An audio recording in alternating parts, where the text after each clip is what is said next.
Keith Smith, real GM, covers the NBA. He joins us now on the Sports Bash Live on 97.3 ESPN. He appears via the Boardwalk Honda hotline. Keith, how are you, man? I'm doing good, guys. How are you? Doing well. Good to have you back. And, last night the Sixers in Orlando taking on the Magic. And, before we kind of get into some of that stuff, it's a very interesting thing when you see Philly and Orlando play. These are two teams that started their rebuilds right about the same time. And it's kind of interesting to see how far apart they are just 4 years later. Yeah, it absolutely is, and much to the chagrin of those who live here in Orlando where I am. It's just not how they wanted to see things go at all. They'll always kind of forever be linked through that Dwight Howard, Andrew Bynum trade and all that. And then when you get there, it's now the Sixers have done it. They did it their way. You can argue right, wrong, or indifferent, but they're where they are now, and the Magic are still there. This past summer kicked off yet another iteration of their rebuild.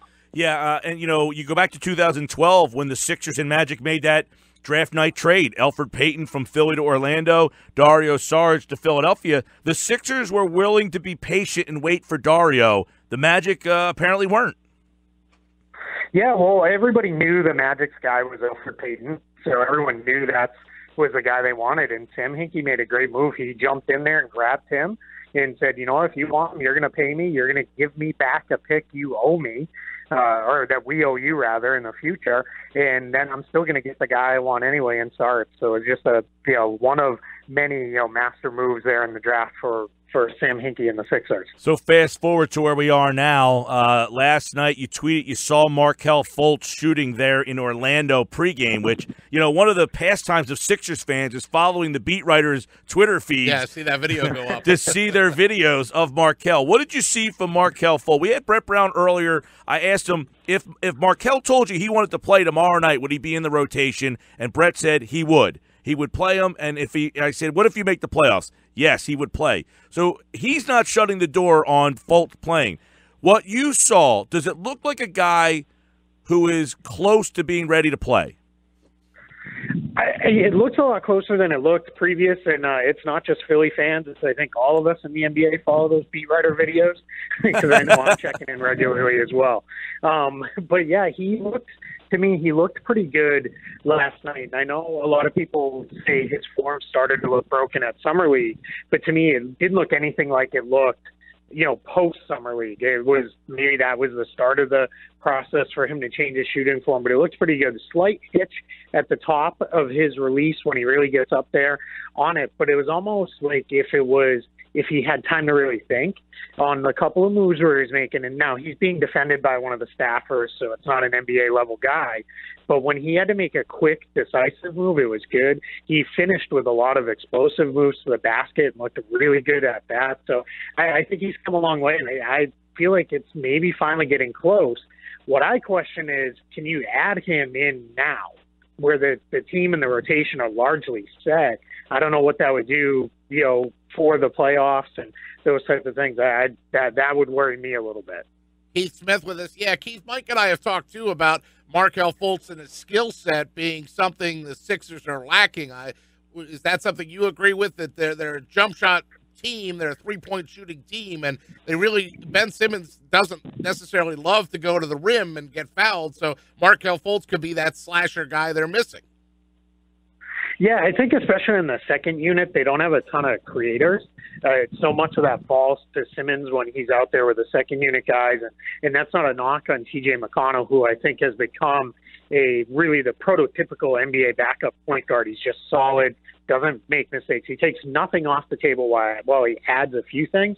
But Fultz' creation, both for himself as well as for others, which he showed the ability to do in college as well as in high school, that I think could be big for their second unit, because guys like Marco Bellinelli, Ersan Ilyasova, and Amir Johnson, they rely on someone else to set them up to get their offense. They're not creating too much of it themselves. You just brought up two names I wanted to ask you about and what your impressions were of those pieces the Sixers added in Bellinelli and Ilyasova. Yeah, absolutely huge.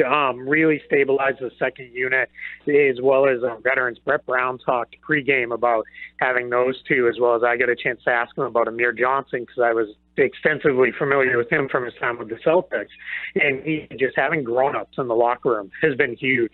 And for those three, as well as J.J. Redick, for his young guys to see just how they come out and prepare every single night and how hard they work every day in practice, that helps everybody know how seriously you have to take this to be ready. But as far as the two, Bellinelli and Ilyasova, really great bench additions, and they're nice guys to have on the floor too when you need to really space it and have a little more shooting. It gives Brett Brown that option to go to those two to open up the floor a little bit for some of his other players. Keith Smith, RealGM.com, covers the NBA. I know it's hard to say what Fultz would be or what he would even add, but do you think if they were to add a player like Fultz who was playing at the level of the number one pick, what we thought he was going to be, does that change your perception of what Philly could be in the playoffs? Like, does he make them a team that you think can win a round or two, or maybe even get to the Eastern Conference Finals? I don't know that it changes it too much for me. I think that they can probably still win a round. Maybe two if the matchup breaks right in the second round for them. If, for example, if they drew the Celtics, who it looks like they're just decimated by injuries as of right now, if they drew them in, say, the second round, they could maybe, win the first round, get the Celtics in the second round, and all of a sudden they're in the conference finals. But I think that with or without Fultz, I worry about adding in a guy who really at this point he hasn't been there all year long, and what that would do, especially someone who has no NBA experience at all. And the one thing that was also interesting, Brett Brown talked extensively pregame about how rookies have no clue what they're doing on the defensive end, and that's the number one thing you have to get them to do is learn how to defend. And Fultz just hasn't had that experience yet. Yeah, it'll be interesting because this team right now at 41 wins are the 4 seed. I mean, their schedule really light down the stretch here. I mean, they could get into that 45, 48 win area. You wonder where they could have been if they had a healthy Fultz all season long. I got to imagine that they are a little further along than many people thought they would be, and that's without the number one overall pick. How many teams do you see get the number one overall pick and improve by they won 29 games last year, improve by that many games? Yeah, it's really rare, and it's for them to be here. I thought they'd be in the mix for the playoffs. I didn't think they would clearly be a playoff team. I thought they were maybe a year away, and that was just we hadn't seen Ben Simmons do it in the NBA. We hadn't seen Embiid for more than 31 games. Yep.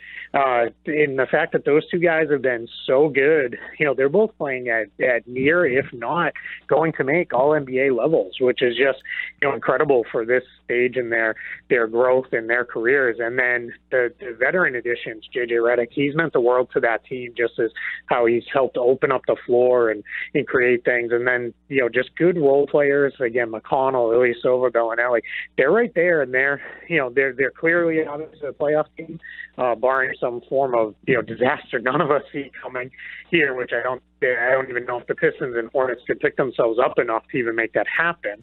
So they're going to be there, and I think they have a chance to make a little bit of noise. I do caution young teams usually don't win in the postseason their first time through, but even if they don't win a round, this is still better than I think anyone ever could have hoped for this season. Keith, Ben Simmons easily could have had a triple-double last night had he stayed in and played more minutes, and yet after the game he said, I don't care that they took me out. That doesn't bother me. In a me-first league, what does that tell you about Ben Simmons and his ceiling? Well, two things. One, I might have been able to have a triple-double last night if I played enough minutes. So it was pretty bad. But, to me, he's got his head screwed on, right? You can tell from the limited interactions I've had with him. He does things the right way. He's obviously a very smart kid. He's a smart basketball player. And I think for him, we won. I did what I did to help us win the game. And beyond that, I don't think he cares, which that's exactly the kind of guys you want to have. If they are a team, you guys see this all the time, but just being around them last night, what a fun group of guys. Like, they just want to play basketball, have fun, and win. And that's exactly where you want to be. They're a very easy group to root for. So let me get your opinion on the East. You got Toronto, who, all of a sudden, Toronto is having a great year.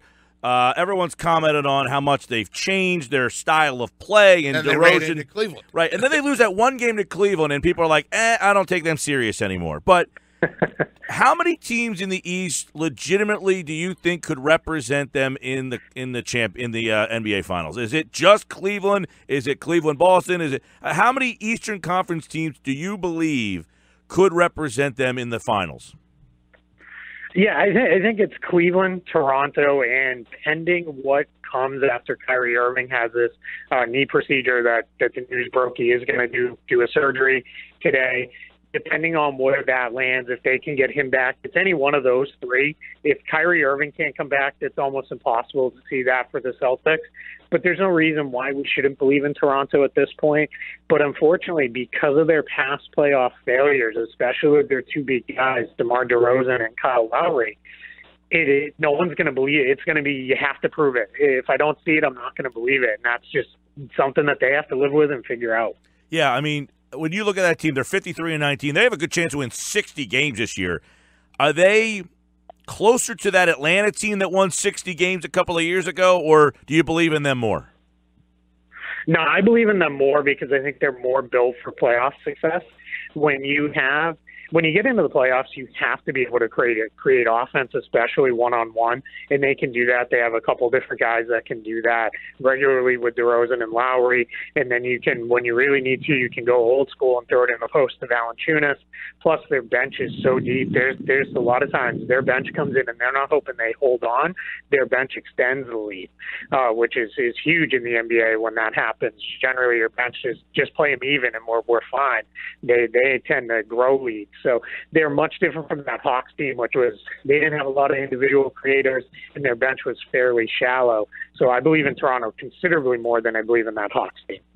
Keith Smith with us here, talking a little Sixers, talking a little NBA, and talking a little bit about the East and the West. So Mike asked you earlier about those three teams that you thought could make it out of the East, and there's a lot of conversation about the Sixers and how high they've gone and how far they've come at this point in time. But Philly, Indy, Washington, the Bucks, of those teams that are in the secondary, who do you think has the heat? Who do you think has the best chance to maybe reach the finals of those secondary teams of outside the top three? Yeah, that's tough. I would probably say it's for me. It's probably the Wizards if John Wall comes back healthy, just because they've now been there a few years and they've been kind of knocking on that door, being ready to take that next step. So I think they've got the talent up and down. They've got their bench is not super deep, but the guys who do come in, they all play a role, which is very important.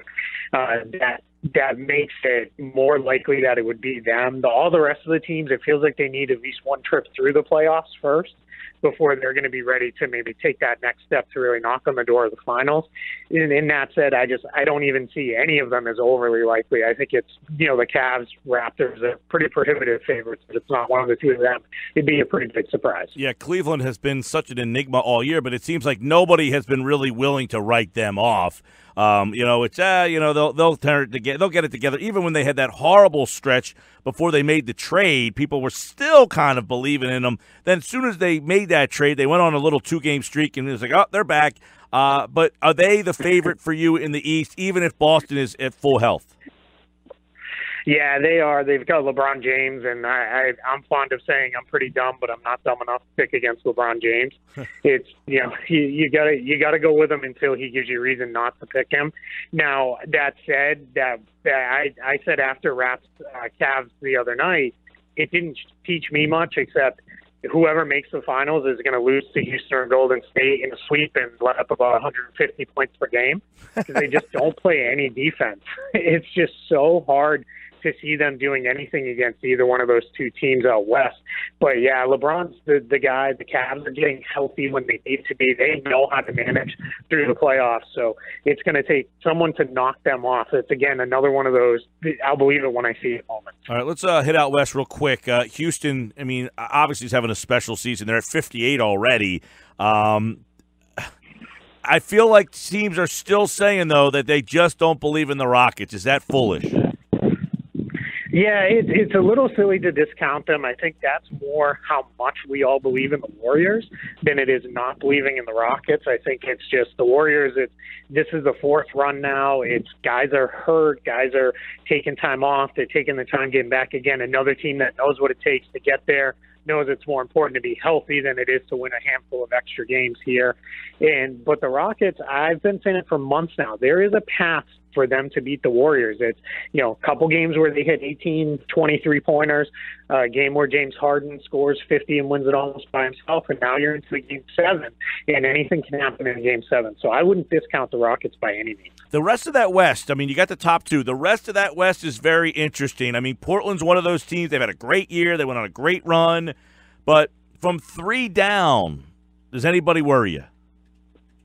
Yeah, it's the Blazers. As far as that could get there, it's because I had a couple different scouts tell me no one's going to want to deal with guarding Dame Lillard and C.J. McCollum for probably 40 minutes a night in the playoffs. They're tricky, they're hard. The rest of their guys, they know how to play off of those two, and they really know what they're doing there. The Spurs, if Kawhi Leonard ever gets back, you can't discount them simply because they're the Spurs. But then beyond that, it's a bloodbath in the West, and a couple good teams are going to miss the playoffs, and then the rest of them, they all bring things to the table that you can conceivably see them beating just about anybody except for the Rockets or the Warriors, who I think they can take down anyone else in the West.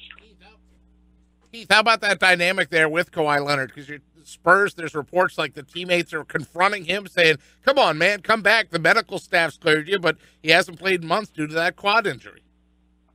Yeah, I don't know what to make of it. And today, Tony Parker said he had the same injury, which he didn't. He had a different injury, but he said it was worse and he came back quicker, which is, to me, that's kind of a not even thinly veiled. That's a pretty open shot across the bow at Kawhi. And I don't get it. Kawhi's such a quiet guy. You're never going to really get anything out of him. They're a pretty close-knit organization as far as they don't say much. So it's going to be really hard to I don't know that we'll ever fully know what's going on with this story, but from everything we've been told, he feels like he is not ready. They will not make him play until he feels like he is ready. So I don't know what to make of that one, other than it's one of those odd situations that we're all just kind of wondering when and if and what's going on here. Keith Smith, follow him at Keith Smith NBA. He was in Orlando tonight to watch the Sixers. Got to hear those Eagles chants, right? EAGLES. Keith, you know who won the Super Bowl? I do know who won the Super Bowl. I actually grew up just south of Boston, and I'm a big Patriots fan, so those were painful for me to hear that. But, it was a lot of fun. It was a fun night. The Sixers fans had a good time last night here in Orlando. Yes, they seem to be traveling everywhere the Sixers go, and the Sixers with a big win last night to put them in the fourth spot all by themselves, half a game ahead of the Indiana Pacers. Keith, appreciate the time, man. Absolutely. Thank you for having me.